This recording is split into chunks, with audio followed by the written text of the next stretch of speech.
नमस्कार दोस्तों, आप सभी का study for UPSC PCS channel में स्वागत है। कल मैंने ग्रुप में जो टेलीग्राम चैनल है अपना, उसमें मैंने पोल डाला था और पूछा था कि किस चीज़ के लिए आजकल लोग मैक्सिमम तैयारी कर रहे हैं। तो उसी के आधार पर ये वीडियो लेकर आया हूँ और कहाँ कहाँ पर दिक्कत आ रही है पता चलता है। डेटा इसीलिए लोग माइनिंग करते हैं कि डेटा पता चले कि कहाँ कहाँ से किस चीज़ को दिक्कत आ रही है। मैं कभी भी एटेंडम वीडियो नहीं बनाता हूँ। जब भी बनाता हूँ आपकी नीड के हिसाब से, आपकी ज़रूरत के हिसाब से जो चाहिए होता है उसी पर मैं वीडियो बनाता हूँ। व्यूज़ भी होता है मकसद, कोई मैं ऐसा कोई दानी नहीं हूँ। व्यूज़ होता है मकसद, लेकिन मेन मकसद होता है कि वीडियो से किसी को लाभ मिलना चाहिए, है ना। तो इसीलिए कल मैंने पोल डाला था। तो मैक्सिमम लोग जो हैं वो अभी 67th मेंस की तैयारी कर रहे हैं, या जिनका प्री नहीं भी हुआ है वो भी अभी मेंस के अकॉर्डिंग ही पढ़ रहे हैं। ओके, तो इसीलिए ये ज़रूरी हो जाता था कि बहुत सारे बच्चों को जो गांव में रहते हैं या जो छोटे शहरों में रहते हैं जहाँ पर उनको फैसिलिटी नहीं उपलब्ध हो पाती है, ऑनलाइन तो बीपीएससी में बहुत बड़ा स्कैम चलता है, गलत सलत कुछ भी कोई बता देता है। तो इसलिए ज़रूरी था कि एक सही दिशा दूँ मैं। आज तक मैंने देने की कोशिश की है, लेकिन अभी भी कल जो पोल निकल के आया उसमें 30% लोग ऐसे हैं ना अभी भी बीपीएससी में जिनको सिलेबस नहीं पता है।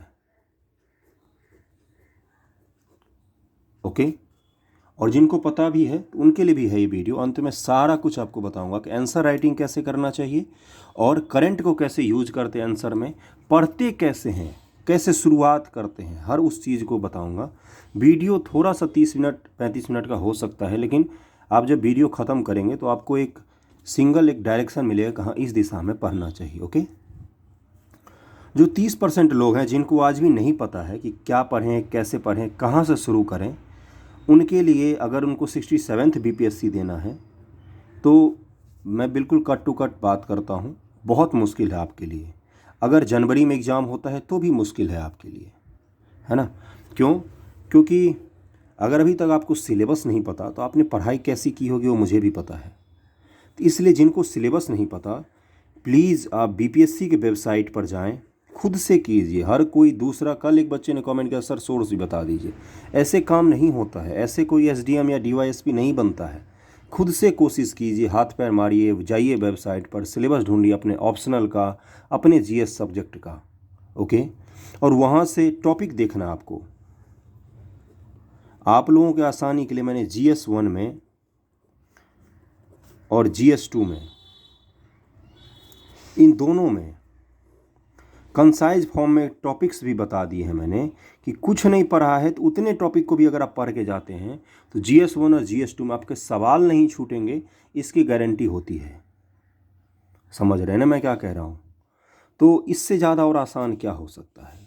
तो सिलेबस को आप पढ़ सकते हैं, या सिलेबस अगर आपको डाउनलोड करना नहीं आ रहा है, कुछ बच्चे ऐसे भी होते हैं जिनको डाउनलोड करना तक सिलेबस नहीं आता है, तो टेलीग्राम चैनल पर मैंने सिलेबस डाला हुआ है। बच्चे मैसेज पर्सनली करते हैं कि सर हिस्ट्री का सिलेबस भेज दीजिए। इस चीज़ के लिए यहाँ पर कोई मास्टर नहीं बैठा होता कि आपको सिलेबस डाउनलोड कर करके भेजता रहे। आपको खुद से करना होता है, या तो आप मार्केट से जाके ख़रीद सकते हैं। सिलेबस सबसे मेन चीज़ होता है, उससे बेसिक चीज़ तैयारी के लिए नहीं होता है। बिना सिलेबस कोई कैसे तैयारी कर सकता है, आप मुझे बताइए। अगर फिर भी नहीं हो रहा हो तो वीडियो अपलोड है चैनल पर, मैं दिखा देता हूँ। चैनल पर बीपीएससी मेंस आंसर राइटिंग नाम से प्लेलिस्ट है। Okay, BPSC mains answer writing नाम से प्लेलिस्ट है। प्लेलिस्ट में कैसे जाते हैं वो भी दिखा देता हूँ। आपके फ़ोन में भी ऐसे ही दिख रहा होगा। यहाँ पर गए, ओके, ये चैनल है, इस पर यहाँ प्लेलिस्ट है।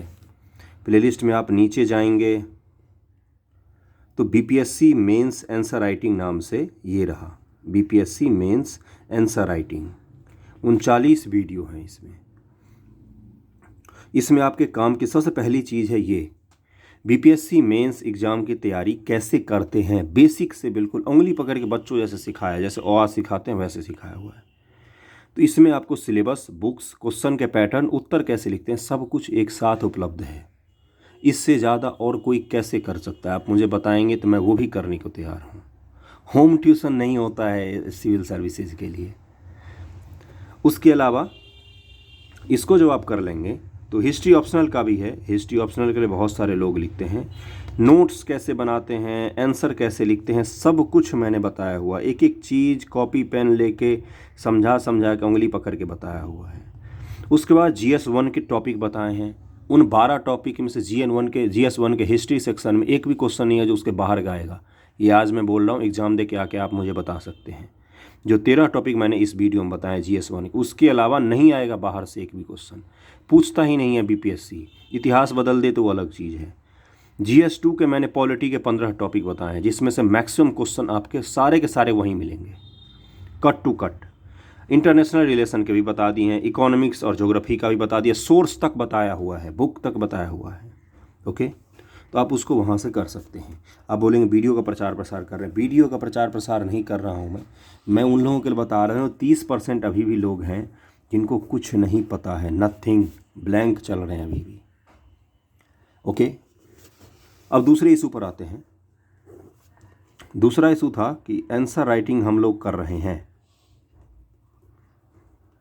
क्या आंसर राइटिंग करना सही है अभी या गलत है। ये मैं क्यों कह रहा हूँ आंसर राइटिंग गलत है? एक चीज़ का ध्यान रखना, जो आंसर लिख पाते हैं, मतलब कि आपका आंसर राइटिंग ठीक है, मतलब बुरा नहीं है, आप भूमिका बना लेते हैं, मुख्य भाग लिख लेते हैं और कंक्लूजन लिख लेते हैं, आपने आंसर राइटिंग 20, 25, 30, 40, 50 करीब में कर लिया, रोज़ आप एक आध करते हैं, तो आपके लिए सबसे पहले ज़रूरी है ना, ये उन लोगों के लिए है जिन्होंने बोला था कि मेरा GS1 GS2 के साथ साथ ऑप्शनल चल रहा है और मैं आंसर राइटिंग भी कर रहा हूँ। ओके, तो अगर आपने सिलेबस पूरा पढ़ लिया है, 7% ही ऐसे लोग थे जिन्होंने पढ़ा था, तो आप बहुत अच्छे हैं। 7% जिन्होंने बोला था GS1 GS2 ऑप्शनल सब कुछ पढ़ लिया है, तो आप बहुत ही अच्छे हैं। अगर नहीं पढ़ा है फिर भी आप आंसर राइटिंग कर रहे हैं तो आप गलत कर रहे हैं, मत कीजिए आंसर राइटिंग। ये मैं सच में बोल रहा हूँ, कट टू कट बोल रहा हूँ। पूरा सिलेबस पढ़े बिना हर क्वेश्चन में अगर आपको बुक की हेल्प लेनी पड़ती है, हर क्वेश्चन में आपको बुक की हेल्प लेनी पड़ती है, डेटा के लिए नहीं, करंट के लिए नहीं, बुक की हेल्प के बिना अगर आपका कलम नहीं चलता है सिलेबस पढ़ने के बाद भी, आप आंसर राइटिंग मत कीजिए। पहले सिलेबस को कम से कम 2 बार पढ़िए। मेंस एग्ज़ाम है ये, प्री एग्ज़ाम नहीं है। रिजेक्शन इसी में होता है, रैंक जो मिलता है ना वो इसी से मिलता है। नहीं सेलेक्ट करेगा आपको, अगर आपको सिलेबस नहीं पता होगा। आप जो यहाँ पर क्वेश्चन प्रैक्टिस कर रहे हैं, ज़रूरी तो नहीं है कि वही पूछेगा आपसे। अगर नया क्वेश्चन पूछ लिया तो एग्ज़ाम में कहाँ से बुक लाएंगे आप, बताइए मुझे। तो सबसे पहले सिलेबस को 2 बार कंप्लीट करना है आपको, 2 बार मिनिमम, जिससे कोई भी आंसर आए, सामने क्वेश्चन आए तो डेटा के लिए हो सकता है आपको नेट सर्च करना पड़े कि करंट के डेटा क्या है, क्या बिहार में टूरिज़्म का स्कोप अभी क्या है, हमारी स्थिति क्या है। इसके लिए कोई भी सर्च करता है, UPSC के स्टूडेंट भी इसके लिए सर्च करते हैं। और डेटा को अलग से लिख कर कुछ पेज में रखना चाहिए हमेशा। महिलाओं की क्या स्थिति है, रोज़गार कितने उत्पन्न हो रहे हैं, तो इस डेटा को आप संभाल कर रखिए। डेटा के लिए आप सर्च कर सकते हैं, लेकिन बाकी क्वेश्चन के हिस्सों के लिए अगर आप बार बार बुक खोल के याद करके या उसमें से देख के कॉपी पेस्ट करके मुझे भेज रहे हैं तो मुझे मत भेजिए, कोई बेनिफिट नहीं मिलने वाला है आपको। तो आंसर राइटिंग के लिए सबसे पहले ज़रूरी है कि पूरा का पूरा सिलेबस कंप्लीट होना चाहिए आपका, या कंप्लीट नहीं भी है तो जो हिस्सा कंप्लीट है आपका उसमें आपको बुक की हेल्प की ज़रूरत ना पड़ती हो। आप अगर बुक की हेल्प लेके कॉपी पेस्ट करके 1 घंटे में एक आंसर लिख रहे हैं तो मत लिखिए, कोई ज़रूरी नहीं है आपका लिखना, नहीं हो पाएगा ऐसे।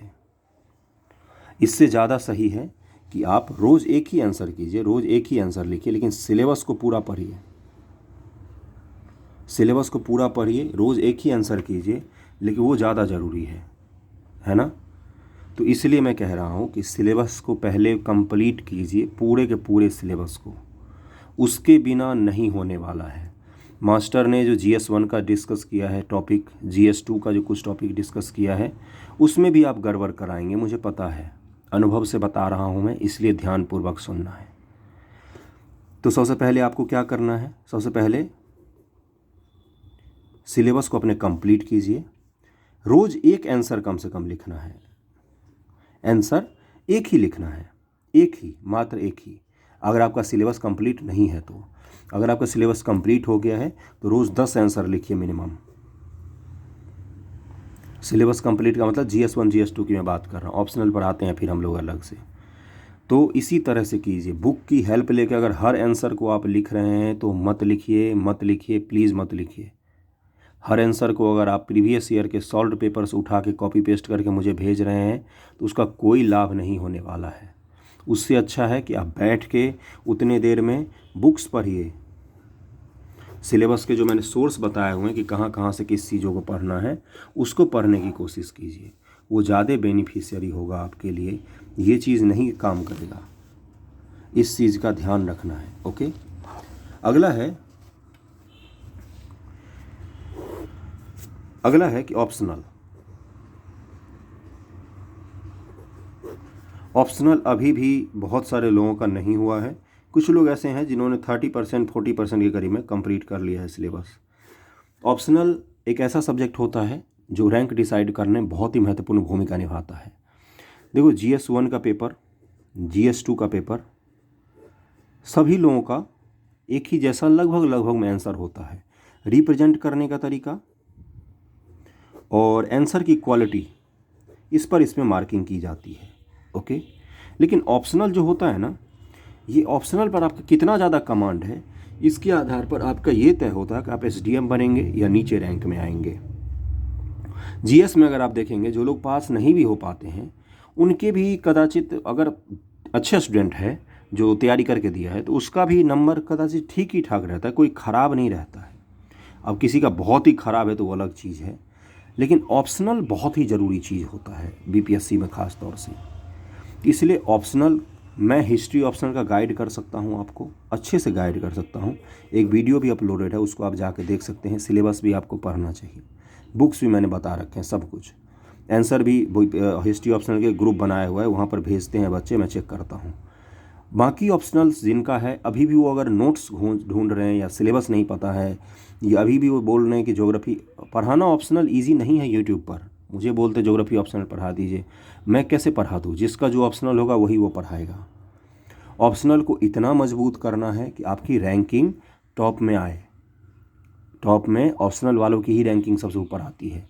इस चीज़ का आपको ध्यान रखना है। जिनका ऑप्शनल में जितना अच्छा मार्क्स होता है वो उतने ऊपर आते हैं। इसलिए अपने ऑप्शनल को ऐसा रखना है कि इफ़ेक्टिव आंसर हो सके। और आंसर पर भी आएंगे हम लोग। इफ़ेक्टिव आंसर का मतलब क्या होता है कि पढ़ने में मज़ा आना चाहिए चेक करने वाले को। मैं दिन भर 50 कॉपी पढ़ता हूँ, बोर हो जाता हूँ। मुश्किल से 1 या 2 कॉपी आते हैं ना जिसको पढ़ने में मज़ा आता है वाकई। और सिलेक्शन भी 50 में से 1 या 2 लोगों का हो जाता है ना, तो ये बहुत अच्छा रेशियो होता है। सिलेक्शन का रेशियो ऐसा ही है, कटु है लेकिन सत्य है। 1000 बच्चे होंगे, उसमें से शायद किसी एक का सिलेक्शन होता है। तो इस चीज़ को ध्यान रखना है। ओके, ऑप्शनल सिलेबस को पहले कंप्लीट करना है, फिर आंसर राइटिंग पर ध्यान देना है। ऑप्शनल का आंसर राइटिंग बहुत ही अच्छी होनी चाहिए आपको, अगर आपको टॉप रैंक हासिल करना है तो।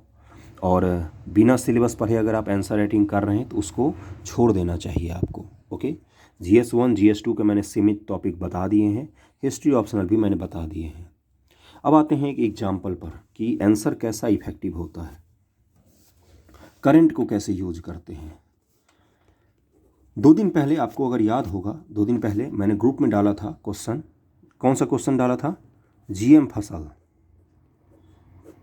GM फसल क्या है?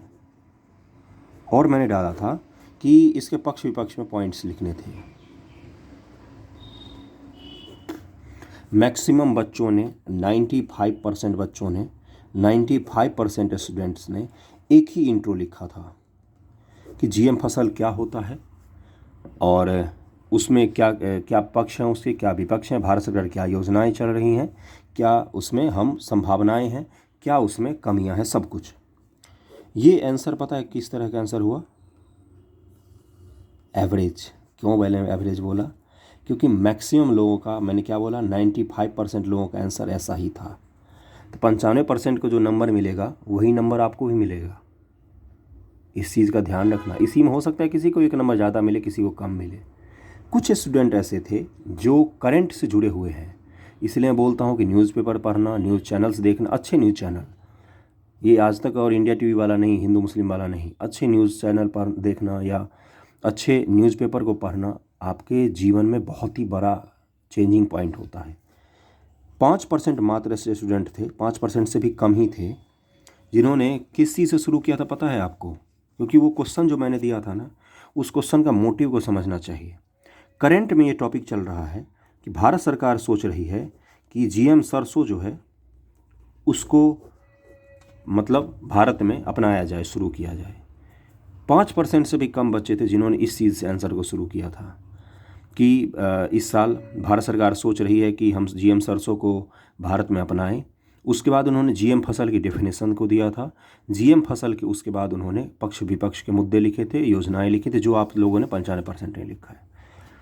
ध्यान में रखना, इस एक इंट्रो के कारण उसको आपसे 5 से 10% तक नंबर ज़्यादा मिलेंगे, क्योंकि उसका 95% से इंट्रो अलग है। ध्यान रखना मैं क्या बोल रहा हूँ, इंट्रो उसका अलग है बाकी 95% से। मैं इस आंसर को जब देखा, मैं अपनी मनोदशा बता रहा हूँ, तो एकदम से पढ़ने का मन करता है। क्यों? क्योंकि आपको कुछ अलग मिला आपको। सोचो आपके सामने 100 कॉपी आई, 95 कॉपी पर एक ही चीज़ लिखा हुआ है, कोई 5 कॉपी आपको मिले जिसमें अलग दिखे आपको, तो पढ़ने का मन करता है ना।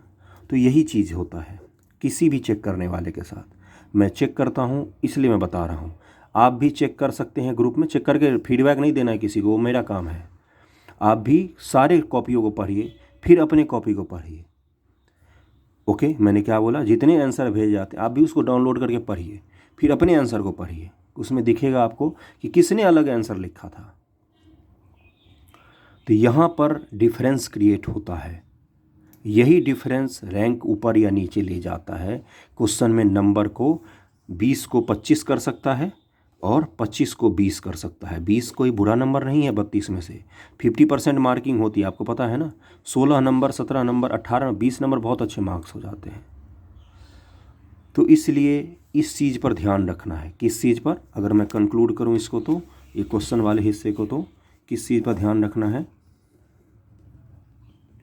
इंट्रो बहुत ही इफेक्टिव होना चाहिए बीपीएससी के आंसर में। बीपीएससी के लिए मैं कह रहा हूँ, ये बीपीएससी की बात हो रही है। इंट्रो जितना इफेक्टिव होगा, जितना अलग होगा, जितना बेहतरीन होगा, वो उतना ही पढ़ने लायक आंसर होता है, पढ़ने का मन करता है। एक ही जैसे इंट्रो मत लिखिए, बुक से कॉपी करके मत लिखिए। मैक्सिमम लोगों के डेफिनेशन जीएम में था कि जीएम उसको बोलते हैं जब फसल या पशु के जीन में परिवर्तित करके बनाया जाता तो उसको जीएम कहते हैं। 95% लोगों के, आप ग्रुप में जाके देख सकते हैं, आंसर सबको अवेलेबल होता है। मैं 95% लोगों का वही था। ऐसे नहीं होता है काम। अपनी क्रिएटिविटी को लाइए, अपना आंसर थोड़ा सा इफेक्टिव बनाना है आपको। वहाँ पर आप बैठ के ये समझाने के लिए नहीं बैठे होंगे कि देखो मैं कितना नॉलेजेबल इंसान हूँ, मुझसे पूछ लो। आंसर ही होगा, आंसर के जरिए आपको चेक करने वाला जानेगा कि कितना ये जानता है, कितना क्रिएटिव है, कितना यूनिक लिखता है। अब एक और उदाहरण मैं देता हूँ, उसके बाद मैं कुछ पॉइंट्स बोल के ख़त्म कर दूँगा वीडियो को। वो उदाहरण क्या है? जैसे कल मैंने क्वेश्चन दिया था कि बिहार में पर्यटन, और मैंने बोला था कि संभावना। एक और क्वेश्चन एक बच्चे ने भेजा था, 1971 से भारत रूस संबंधों के 50 साल पूरे हुए हैं लगभग में, तो उसकी 50वीं वर्षगांठ मनाई जा रही थी। तो इन दोनों क्वेश्चन में उन्होंने पूछा था कि किस तरह से यूनिक लिख सकते हैं, है ना। या यहाँ पर संभावनाएं मैंने बोली थी। संभावना शब्द का मतलब क्या होता है? इसका मतलब होता है कि और ज़्यादा कितनी बिहार में पॉसिबिलिटी है टूरिज़्म की। ये कहीं भी किसी बुक में लिखा हुआ आपको मिल जाए तो बहुत ही अच्छा है, लेकिन मैक्सिमम लोग वही बुक का लिख के आएंगे। आपको यहाँ पर अपना दिमाग लगाना है कि आप एक ऑफिसर के पद पर बैठे हुए हैं। आपको ये बताना है कि बिहार में आपको काम दिया गया कि बिहार में जाओ भाई, टूरिज़्म का ढूंढो कहाँ कहाँ पर क्या क्या संभावना है। तब आप किताब लेके नहीं बैठोगे ना कि लाओ भाई देखते हैं एनसीईआरटी या किसी नोट्स में या सॉल्व पेपर में लिखा होगा संभावना, वो चीज़ हम लिख के ले जाते हैं। वहाँ पर आप अपने मौलिक विचार लाओगे। मौलिक विचार का मतलब क्या होता है? जो आपके दिमाग की उपज होती है। संभावना में वही चीज़ लिखना होता है कि कौन सी ऐसी चीज़ें हैं, कौन कौन से ऐसा ज्योग्राफी है, हिस्ट्री है। तो इसमें मुख्य रूप से ये चीज़ें होती हैं ना कि आपके खुद के आइडिया होने चाहिए। खुद को आपको बिहार की ज्योग्राफी, बिहार की कल्चर, संस्कृति और बिहार की हिस्ट्री, इसके आधार पर आपको पता होना चाहिए कि बिहार में पर्यटन के कौन कौन से क्षेत्र हैं जो अभी तक सरकार के ध्यान में नहीं आए हैं, अनएक्सप्लोर्ड हैं, उसको एक्सप्लोर हम कर सकते हैं। तो इस तरह की चीज़ें जब आप लिखेंगे तो आपको एवरेज मार्किंग से ज़्यादा नंबर मिलता है। बाकी मैक्सिमम लोग तो लिखेंगे ही किताबी पॉइंट्स जो किताब में होते हैं कि संभावनाएं क्या क्या है। आपके अपने मौलिक पॉइंट्स होंगे तो आपको एवरेज से ज़्यादा नंबर मिलता है। इस चीज़ का ध्यान रखें जब भी आप आंसर राइटिंग करते हैं। तो अगला ये था, भारत रूस का संबंध 85 वर्षगांठ पर कुछ लोगों ने आंसर लिख के भेजा था मुझे। तो उसमें उन्होंने पूछा था कि करंट को कैसे हम इन्वॉल्व करें क्वेश्चन में। करंट को मुख्य भाग के शुरुआत के हिस्सों में आप लिखिए, या मुख्य भाग अगर क्वेश्चन का है कि भारत रूस के संबंधों को 50वीं वर्षगांठ है, 50 वर्षों हमारे रिश्ते कहाँ तक पहुँचे हैं, तो इतिहास से लेकर वर्तमान में जब आप आते हैं तो मुख्य भाग के अंतिम हिस्से में आप करंट को लिख सकते हैं। अगर क्वेश्चन ऐसा है जिसमें करंट से जोड़ के ही पूछा गया है तो आप इंट्रो के सेक्शन में और शुरुआत के सेक्शन में करंट को डालिए।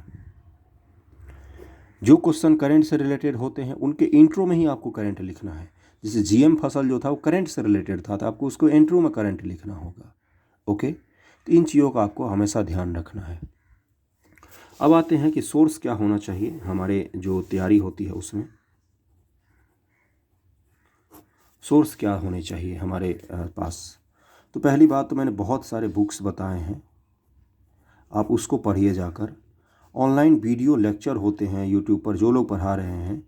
ओके, तो वीडियो लेक्चर जो होते हैं ना उसको आप कर सकते हैं वीडियोज़ में, तो उसको आप डिटेल में करिए। अगर 1 घंटे का, मैं जानता हूँ बहुत सारे बीपीएससी के 95% ऐसे बच्चे होते हैं जो 1 घंटे का कोई लेक्चर है तो उससे घबरा जाते हैं कि 1 घंटा पढ़ना पड़ेगा। ध्यान रखना, लेक्चर हमेशा लंबे ही होते हैं। लेक्चर अगर कोई शॉर्टकट में पढ़ा रहा है तो लेक्चर नहीं, वो फैक्ट का लेक्चर है, आपको फैक्ट रटवा रहा है। इस चीज़ का ध्यान रखना है। ओके, अब होते हैं क्वेश्चन कहाँ से हम लिखें। क्वेश्चन मैंने किनको लिखना पहले तो ये बता दिया है। सिलेबस कंप्लीट नहीं है तो पहले सिलेबस कंप्लीट कीजिए, फिर लिखिए। कंप्लीट करते करते रोज़ आप कम से कम 1 क्वेश्चन ज़रूर लिखिए, 1 सवाल लिखना है। जिनका पूरा सिलेबस कंप्लीट है उनको 10 सवाल रोज़ लिखना है मिनिमम। और जिनको कुछ नहीं पता वो पहले सिलेबस पढ़ें और दूसरों के आंसर को देखिए। आप जिनको कुछ नहीं पता है, जिसको आंसर राइटिंग का क नहीं पता है, दूसरों के आंसर को देखिए। आंसर राइटिंग पर कम से कम 20 वीडियो में बना चुका हूँ, उसको जाके आप देख सकते हैं। ओके, इस चीज़ का ध्यान रखना है हमेशा आपको। और इंट्रो सबसे अच्छा होना चाहिए, सब मैं बता चुका हूँ। अब आते हैं कि सोर्स कहाँ से शुरू करें। अगर आपको कुछ नहीं पता, 68वीं बीपीएससी के लिए भी आप तैयार करना चाहते हैं, तो आपको सबसे पहला सोर्स आपका एनसीईआरटी ही होना चाहिए। एनसीईआरटी पढ़िए, कम से कम 10th 11th 12th का तो ज़रूर पढ़ो यार, 10th to 12th तो ज़रूर पढ़ो। इकोनॉमिक्स या ज्योग्राफी का 12th छोड़ देना, तो 8 to 12th आप पढ़ सकते हैं। ये 4 क्लास का एनसीईआरटी हर सब्जेक्ट का पढ़ डालो, बहुत ही अच्छा होता है, बहुत ही अच्छा कंटेंट मिलता है आपको। यूपीएससी वाले एनसीईआरटी पढ़ते हैं, बीपीएससी वाले अगरम बगरम सगरम बुक पढ़ते रहते हैं। तो इस चीज़ का ध्यान रखिए। अगर आपको वाकई अच्छा मार्क करना है, लॉन्ग टर्म की प्लानिंग लेके चल रहे हैं, तो ये डायमंड, वो डायमंड, ये वर्णमाल, वो वर्णमाल, फलाना ठिकाना, इन सब बुकों मत पढ़िए। सबका सोर्स एनसीईआरटी है। सबसे पहले एनसीईआरटी को कंप्लीट कीजिए। वीडियो लेक्चर में बिहार स्पेशल के लिए मैं बता चुका हूँ, दृष्टि का, केबीसी नैनो का, इन सब बुक को पढ़ सकते हैं।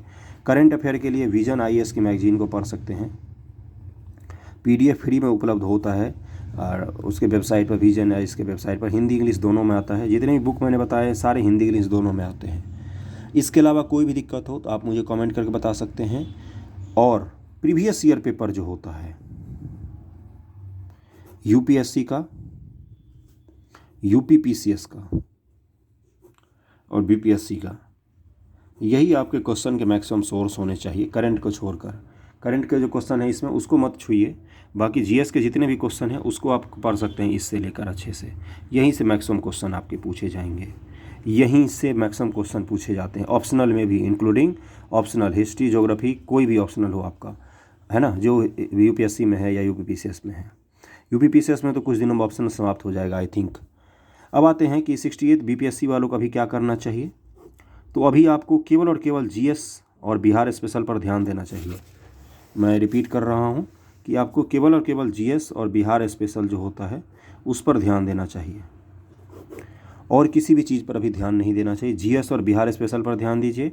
नोटिफिकेशन आ जाएगा करंट एग्ज़ाम का डेट आ जाएगा उसके हिसाब से आपको करंट को पढ़ना है, अभी मत पढ़िए। ओके, भगवान से मनाना कि फरवरी से पहले आपका एग्ज़ाम हो जाए, जिससे पिछला इकोनॉमिक सर्वे बजट पढ़ के जाना पड़े। नया पढ़ने में बड़ा दिक्कत आता है बजट इकोनॉमिक सर्वे। तो जिनको 68वीं देना है वो जीएस को अच्छे से तैयार करें, एग्ज़ाम का पैटर्न बदलने वाला है, एक वीडियो में बना चुका हूँ, उसको जाके आप देख सकते हैं। और बिहार स्पेशल पर कमांड बनाएं अपनी, करंट अफेयर कभी मत छूइए, जब बिहार नोटिफिकेशन आ जाएगा उसके बाद करंट को आप पढ़ सकते हैं। तो पूरा शुरू से अंत तक मैंने एक एक चीज़ को, एक एक समस्या को मैंने मतलब कम से कम बताने की ज़रूर कोशिश की है अपनी बुद्धि के हिसाब से, कि आंसर कैसे लिखा जाता है, कहाँ पर डिफरेंस क्रिएट होता है एवरेज आंसर और बेस्ट आंसर में, एक्सलेंट टाइप का आंसर और एवरेज आंसर में। मैं जिनको बोलता हूँ बहुत अच्छा लिखा है वो मैक्सिमम मान के चलें उनका एवरेज आंसर होता है। जिसमें मैं बोलता हूँ कि नहीं आपने सब कुछ अच्छा लिखा है, परफेक्ट लिखा है, वो आंसर्स वाकई अच्छे होते हैं, उन पे नंबर आपको मिलते हैं। थोड़ा बहुत हिंदी में मिस्टेक थोड़ा बहुत चल जाता है, उतना उस पर ध्यान नहीं देते, थोड़ा बहुत चल जाता है ना। बाकी अगर आप ज़्यादा हिंदी मिस्टेक करेंगे तो उसको मैं इग्नोर नहीं करता हूँ, मैं बता देता हूँ कि हिंदी में अशुद्धियाँ हैं, थोड़ा बहुत मिस्टेक मैं बोल देता हूँ, ठीक है यार चलो इतना चलता है।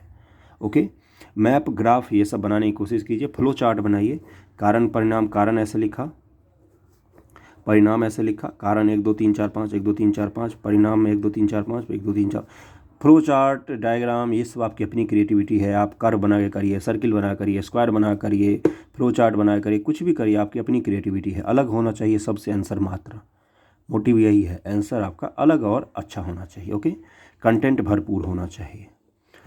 बाकी किसी को कोई दिक्कत हो तो आप इंस्टाग्राम आईडी दिया हुआ रहता है, वहाँ पर आप मुझे बता सकते हैं। ओके, चलिए, थैंक यू सो मच।